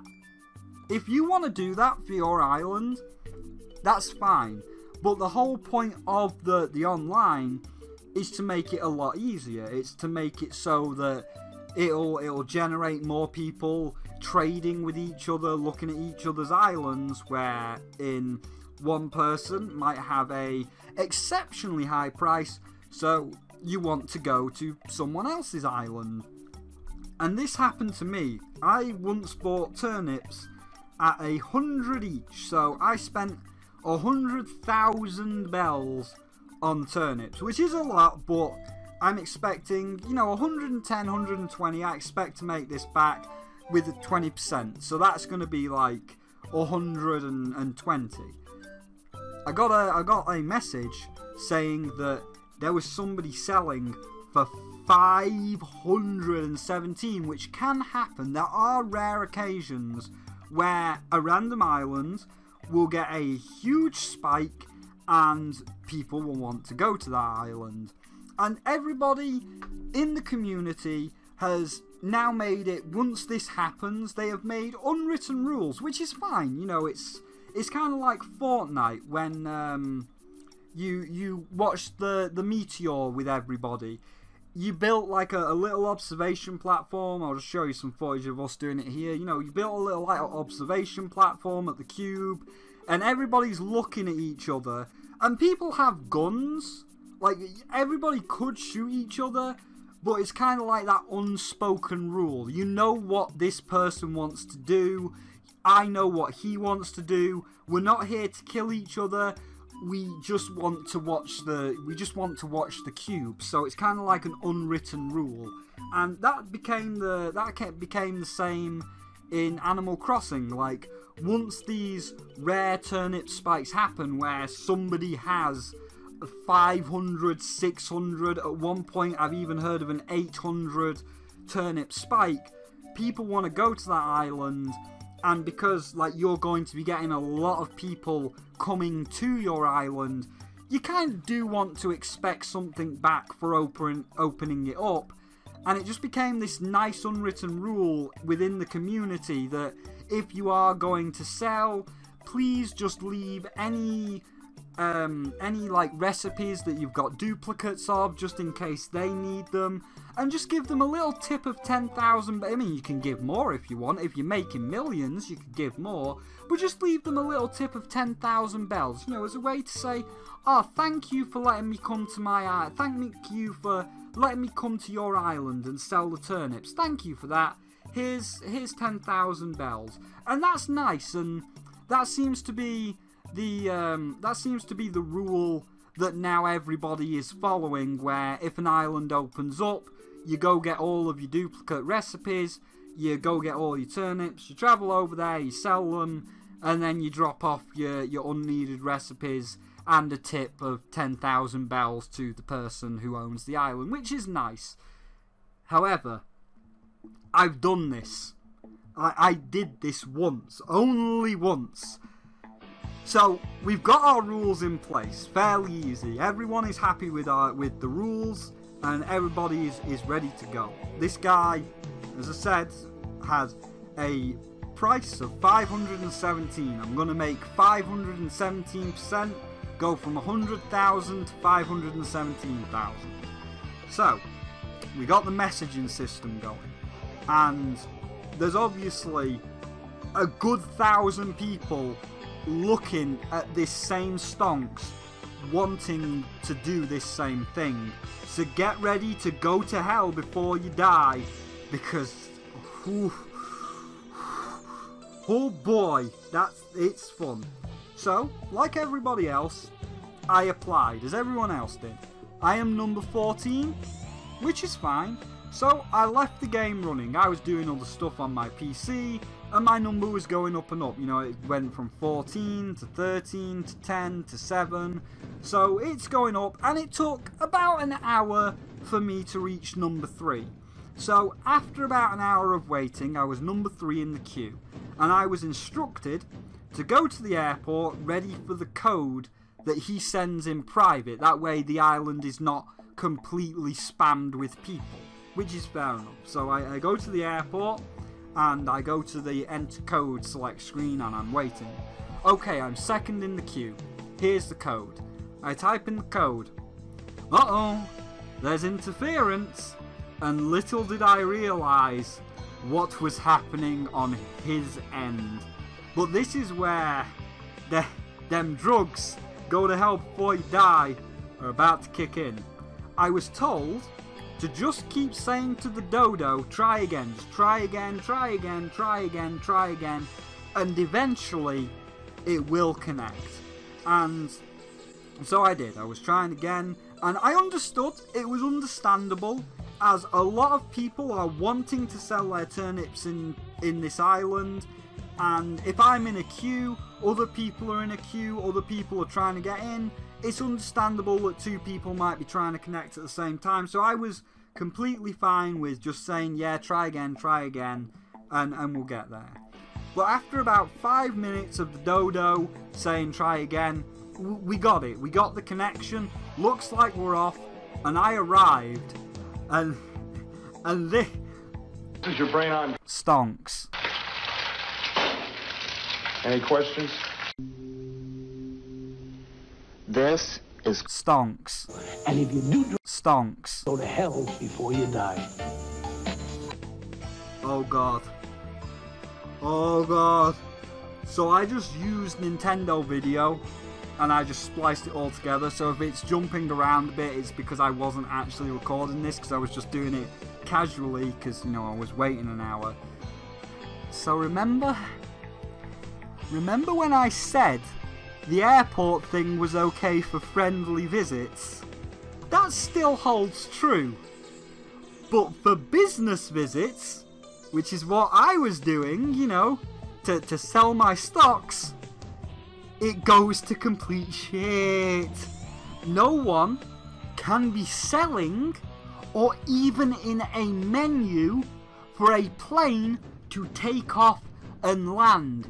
Even if they're not on the island yet and they're trying to connect, every time someone is taking off and landing, you are locked into this place. You are locked into place, and you get this bing. You get the bing. If someone is successfully landing or taking off, you are stopped. You get the cutscene of the landing and the takeoff. And what should be 5 minutes, you know, move north, enter shop, sell turnips, check clothes shop, tip the guy, leave. What should be 5 minutes took 40 minutes. Here is all the clips spliced together.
Let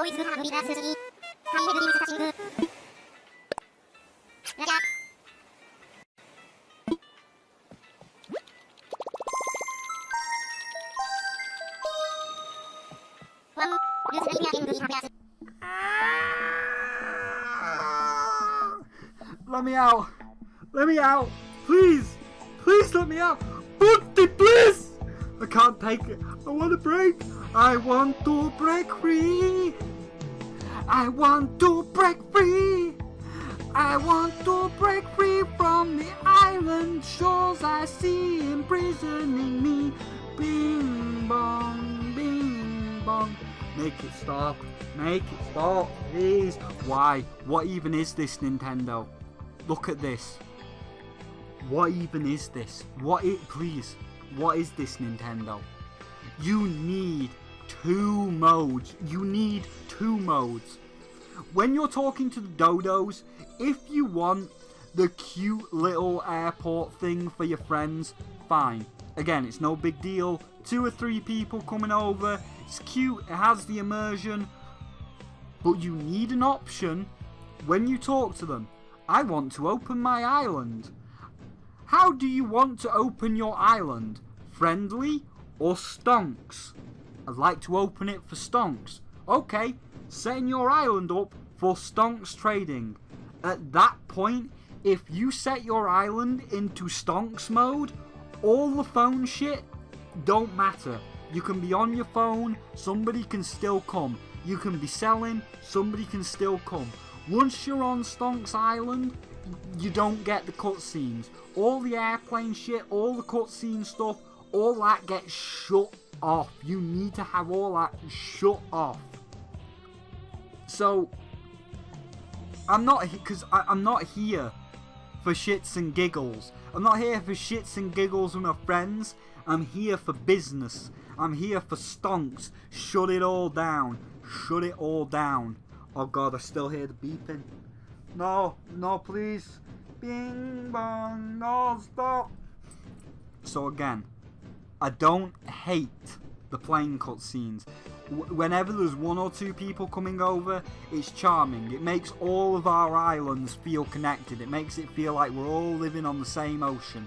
But for stonks, this shit, no.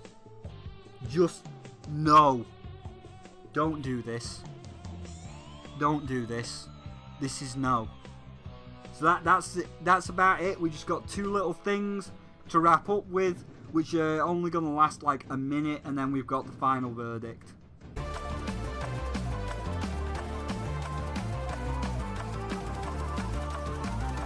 So here is the last thing. Here we go. The thing everyone loves or everyone hates. And Blame brought this up.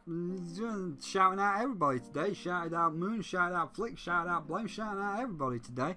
But Blame brought this one up. Of everything is so slow. Why do I have to wait for tomorrow for my house, Mr. Spyro? I want it to be upgraded. Why do I have to wait for it to be upgraded till tomorrow? Why have I got to wait till tomorrow for the bridge to be finished, Mr. Spyro? I want it now. Because it's a life simulator. You know, the whole Rome was not built in a day. Ever watered a plant in real life? Takes days, if not weeks, to go from a little sapling to a full flower. And that's real life. You only have to wait 1 day. 1 day for a flower to bloom, not weeks. So, despite being a real-time life simulator, it still moves things along at a decent pace. But I want it now, Mr. Spyro. I don't want to wait for tomorrow for my house.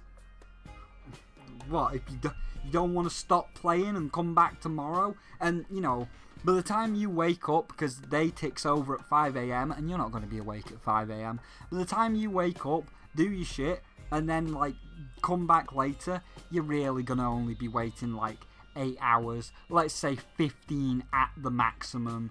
So, like, if you really don't have that much patience, I don't know what to tell you. I mean, yeah, there is time travel, and you can do it, and if you just want to be done with the game, and you don't really care, there is zero punishment for it, so you're free to do it. And if you do, it's your opinion. I don't care. You play however you want to play, but I will see you as a person with zero patience, as 8 hours is 8 hours is just too much. Honestly, in my opinion, you should be mega punished with time travel. Well, one or the other. Either punish someone doing time travel, like, you know, a time animal appears and says, hey, I see you trying to mess with time here, so I'm sending you backwards in time, and you're losing one random villager as a punishment. You can't say anything, because you shouldn't have been time traveling in the first place. Or, what might make it fair, an option that Tyler brung up to me and I agree with, and going back to that Nook Miles thing from near the beginning of the video, what would make it more fair for everyone and be that middle ground that would make everyone happy, would be for everybody to use it and use Nook Miles. So what we're thinking is, add a TARDIS-like device. I know you can't call it a TARDIS, and you probably can't make it a blue police box, maybe a green phone booth, I don't know, but I'm still going to call it a TARDIS. Add a TARDIS on your island, and once per day, for 5,000 Nook Miles, you can travel to anywhere and any when for 1 hour. So it's the 23rd of April at the time of reading these lines, and I need a salmon for the museum, which is in September at night. I want this now, so I will pay my 5,000 Nook Miles, and I can be teleported forwards in time to September night, and I have 1 hour to get what I want before I'm pulled backwards through time to my normal time. You could even have the other villagers commenting like, where have you been? It's been months. Or an extra Easter egg where if you set the TARDIS to like year 9,999, it takes you to your island, but it's just full of weeds and all the houses are abandoned, and there's like a tattered robe Tom Nook that's become sentient, like, you? It's really you? Or just some far-flung descendant of Spyro playing after millennia of slumber? I would say welcome to Avalar, but there's not much left. All that once was is in ruin, and everyone that was is gone. Their houses are still usable, but you would have to start over. Find new villagers like Kronos, hinting at like a new futuristic time character. But of course you only have 1 hour, so you wouldn't be able to stay. I mean, you could even go a little step further with that and add an extra Easter egg. Like if you brung a Nook Miles ticket forward in time to like 9,999, you could go to the airport and like the dodos are robot airport or robot dodos, and they could take you to one mystery island, like it's always set in stone what it is, and you would have just like the one villager of Kronos, and you would just be able to see her. And in keeping with the, I say Kronos because in keeping with the TARDIS theme, there was an episode in the 70s called The Time Monster, where someone fucked with time and summoned Kronos, which is this white ethereal female female owl. Get your words right, Spyro. You're going forward in time. But no, like, it was this white female ethereal owl. I mean, again, you can see it, it's the 70s, but honestly, I kind of prefer the cheesy suits over the CGI. It shows more passion and effort that, you know, someone took time to make the female cosmic owl suit, get the guy in the suit, then get all of the lighting around and set it up to make it look see-through and ghostly, opposed to, you know, just having a machine shit it out in 30 minutes with no effort. So, you know, cheesy. But, you know, that'd be a nice, interesting Easter egg that you've gone so far into the future that everybody's gone and there's just this one ghostly ethereal owl girl. However, I'll even give you my depiction of what Kronos in Animal Crossing would look like. I mean, the fat owl design like Blaz and Celeste didn't really fit, translating the suit into Animal Crossing, so I used an ostrich model instead.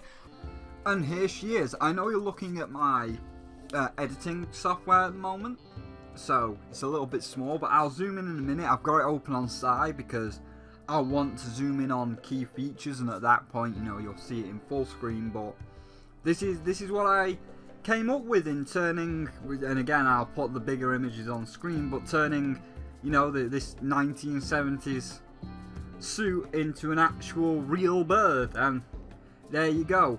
Just going now over.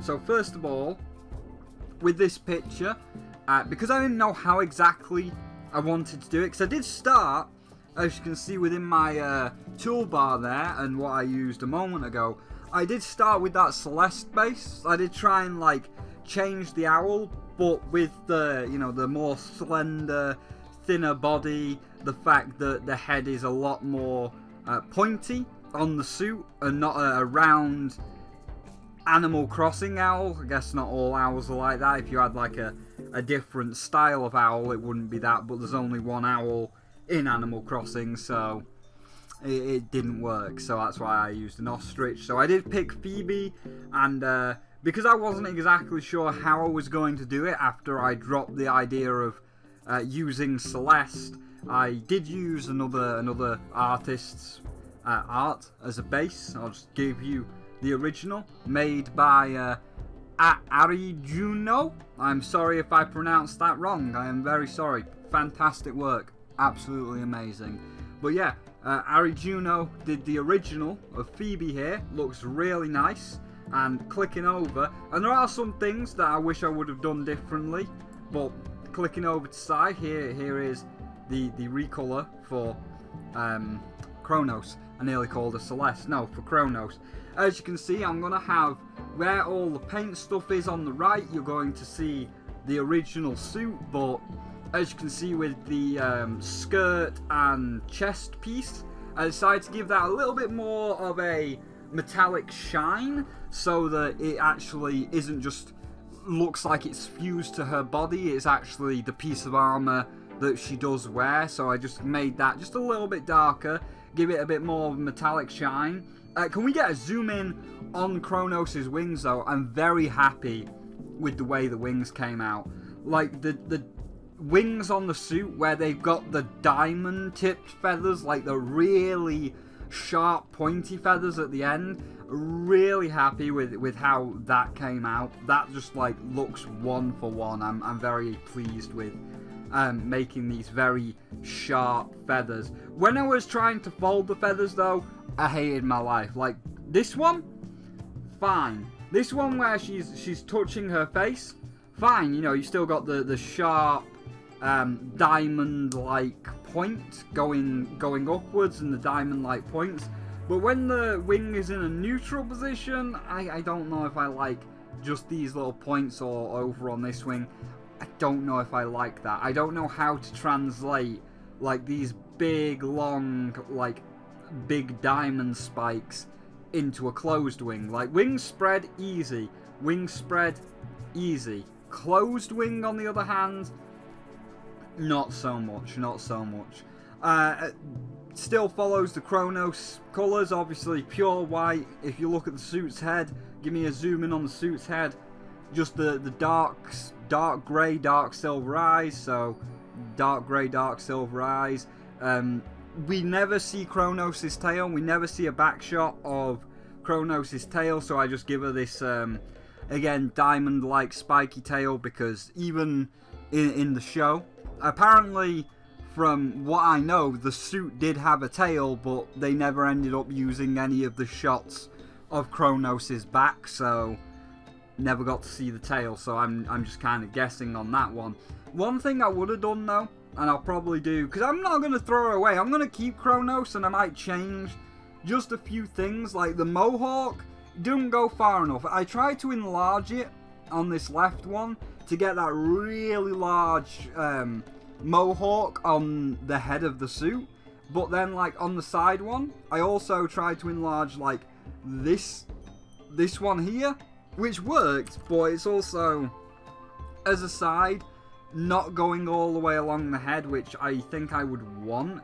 So, like, maybe if I drew Kronos again, I would, like, do this, so she's got more, you know, two, maybe just one big one, I don't know, let's try a one big one, so, like, that, so it's just kind of, you know, it kind of goes forward a lot more, or maybe it would be a little bit smaller, but, you know, it'd have multiples. I'm not too sure. No, I like what I did originally, just like this, the two big ones. So next time I would probably add just that extra mohawk to the side shot to emphasize, like, you know, this part of the suit here, where it really starts near the front of the helmet and it goes all the way along the back of the helmet. So yeah, next time, like, I might try and put, like, a thing on this head, like, I might try and bring another spike here, like, on this head, and then on the side shot bring, like, another two spikes there to carry on the mohawk all the way across. But yeah, like, that came out good. I enjoyed doing this. Like, I enjoyed making an old like 1970s costume into an actual, like, Animal Crossing character. I might like do it again if we're ever reviewing something else, but, like, this, I like how this came out. I mean, I get I used someone else's work as a base, but as the general concept of changing this suit into this actual living animal, I like how it come out. The wings, especially the wings. I love the wings. I really am impressed with how good I did on the wings. I love those diamond wings. Again, like the diamond wing spread. Hate the diamond wing folded. I just... Because, like, look. That one, fully spiked. When it's closed and all the diamonds are together, it doesn't look right to me. It doesn't look right. So a closed wing, don't know, but... yeah, really impressed with how I did the wings. The wings, like the little circles that go into the diamonds, wings came out great. But yeah, so Kronos, she is the time Kronos. She is the time bird. She is the time monster that lives in the year 9999. If you time travel too far, if you go to the I have been to the future's future, and I see only darkness and ruin. So yeah, if you time travel too much, if you time travel too far, then Kronos, she's gonna come get you, because you're fucking with time, and you shouldn't be fucking with time, because you're not supposed to be time traveling, because it's not really part of the game, but my opinion. And, you know, as I said in the review, Just make a TARDIS for 5,000 nut miles. Give people something else to use their nut miles on. Just 5,000 nut miles. Let everybody do it. Because if you're doing it without permission, I don't want to say without permission, but if you're doing it unfairly by changing your clock and you go too far, Kronos will come get you. The time monster, the time bird. She'll know what you're doing and she'll come get you. But still, it would allow a fair way to time travel. Everybody then could time travel, and it also puts a limitation on it, being, hey, you're only here for 1 hour, and that's all you get, and you can, after an hour, you get brung back. And if you tried to do it without the TARDIS, then you could add the punishment that you're trying to cheat, you lose a villager. So again, it's a middle ground. But I think that'd be a cool way, and you could even set cool little Easter eggs, like, again, not just the Kronos one, like, you could set actual Chrono Trigger-like times, so if you warped to certain years in the future, like 2099, you get, like, a little Mega Man reference, because, you know, 20XXX, so that'd be cool. But yeah, that's what I wanted to say on time travel, that I don't personally agree with it. I think it's actually kind of bullshit, the way that people are impatient little shits and just want to time travel and abuse the time travel because there's no real punishment. And I think they should be punished. I think they should lose a villager, or, again, meet you halfway. I want there to be an Animal Crossing TARDIS. I want you to say, oh, here's an extra use for Nook Miles, 5,000, anywhere, anywhen, and obviously you're just going to kind of jump around the same year. You're just kind of going to jump around 2021 or 2022 to get all the fish and bugs. But then if you set, like, you know, you say it to the past, you could get, like, little dinosaur references and, you know, Flintstones references because you've gone so far into the past, or futuristic references if you went so far into the future. That would be a nicer way to incorporate time travel and not make the people that are just abusing it look like a dick. But that's enough of that. Final verdict.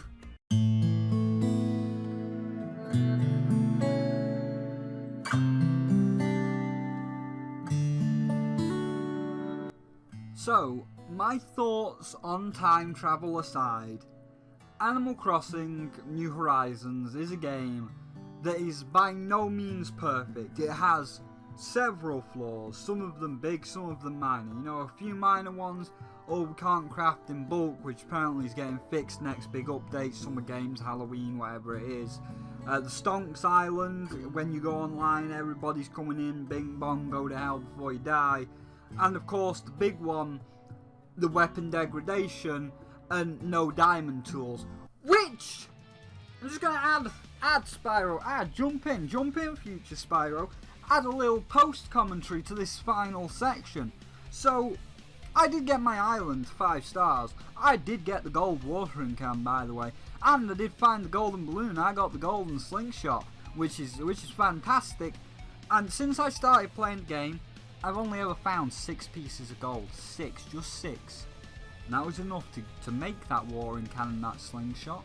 There was enough to make those, and I used the remaining 2 to make a nice little golden ornament for outside my house. Oh, look at that, nice and sparkly. You've made gold this hard to get in the month. Don't hit your keyboard. In the month I have had these golden recipes. No gold.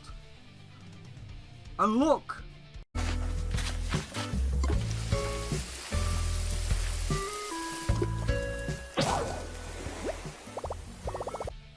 Oh boy!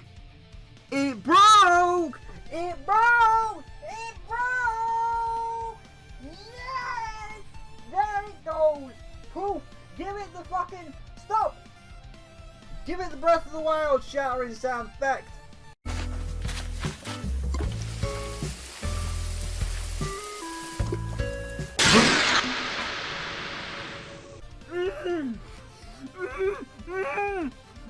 Feels good! Feels fucking good, doesn't it? Oh, all that hard work. Shattered. Gone. Obliterated. Oh, you wanted them golden roses? You wanted them golden roses? Because I got black roses. It took me a while. But I got some black roses. Used up all my gold watering can. Watering them black roses, trying to get the fucking golden roses. And you want fucking golden roses? It's gone. Well, that's no problem. I'll just make another gold watering can. Oh wait, I fucking can't! Because you won't give me any gold! Give the goblins some gold! You won't give me any gold! How am I supposed to do the gold roses and all this shit? You keep talking up. Oh, the gold weapon's great. Gold weapon's fantastic. Got gold. Give the goblin some gold. And you won't give him any gold. So how are people supposed to respect your gold weapons? How are people supposed to respect your gold tools when you won't even give them gold? It's been a month. A whole month. And I've not seen one single piece of gold. So, can you please either add diamond unbreakable tools? Can I have CJ's fishing rod? Can I have Flick's net? Etc, etc, etc. Or can you at the very fucking least increase the spawn rate of gold from rocks? Because I've got enough iron to make a goddamn Scrooge McDuck vault.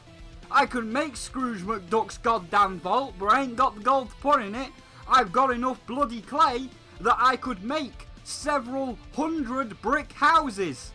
And the furniture to fill those brick houses. No gold though. No fucking gold. So please, can you either increase the spawn rate of gold, like minimum 1 per rock, every fucking rock, or make unbreakable tools? Because 1 whole month, no fucking gold. None. 0. Zip. And then when you're like, oh, but you get a gold watering can, well, it broke! And I can't make a new one!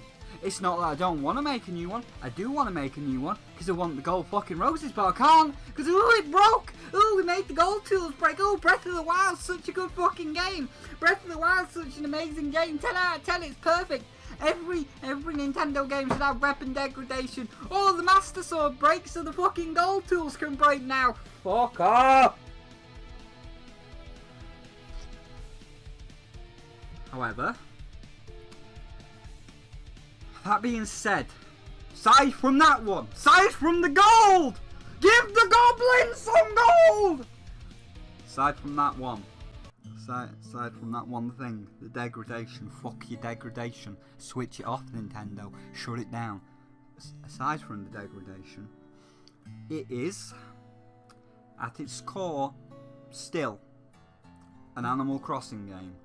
It is still a very calming, relaxing game where you just have fun like in Minecraft or any other game of its kind.